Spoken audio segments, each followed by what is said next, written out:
আজকে থেকেই সতর্ক হন, 7টি কথা বলা বন্ধ করুন, তা না হলে আপনার দোয়া কবুল হবে না।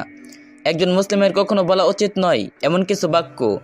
ইবনুল কাইয়িম রাহমাতুল্লাহ আলাইহি সাল্লাম বলেছেন, গুনাহ দোয়াকে ঠুকিয়ে দেয়, যেমন আগুন ও পানি একেবারের বিপরীত। এই 7টি কথা বলা থেকে অবশ্যই বাঁচবেন। 1. ওর চেহারা দেখো। কারো চেহারা নিয়ে উপহাস করা মানে আল্লাহর সৃষ্টিকে উপহাস করা।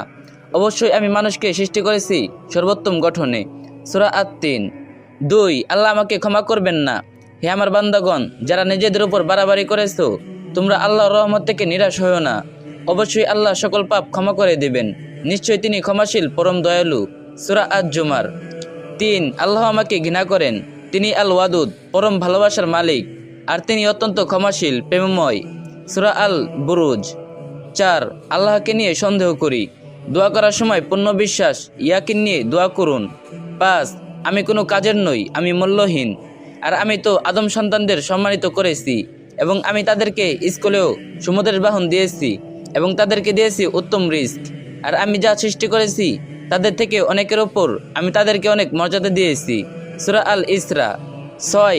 গালিগালাজ, বাজে কথা বলা। ভালো কথা বলুন, নইলে নীরব থাকুন। রাসূল সাল্লাল্লাহু আলাইহি সাল্লাম বলেছেন, মুমিন কখনো দোষারোপীকারী ও নিন্দাকারী হতে পারে না, অভিসম্মতকারী হতে পারে না, অশ্লীল কাজ করে না, এবং কটু কথাও বলে না। তিরমিজি 1977। 7. মায়ের কসম, বাবার কসম বলা। শপথ কেবল আল্লাহর নামে করা বৈধ। নবী সাল্লাল্লাহু আলাইহি সাল্লাম বলেছেন, কারো হলফ করতে হলে যেন আল্লাহর নামে হলফ করে, নতু বা চুপ করে থাকে। বুখারী 2679।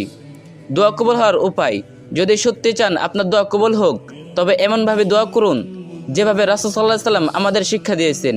এই পদ্ধতি প্রমাণিত, কার্যকর এবং বরকতময়। একটি সহজ শক্তিশালী পদ্ধতি। 1. প্রথমে আল্লাহর প্রশংসা করুন। 2. তারপর রাসূল সাল্লাল্লাহু আলাইহি সাল্লামের উপর দরুদ সালাওয়াত পাঠান। এরপর আপনার প্রয়োজনীয় দোয়া করুন।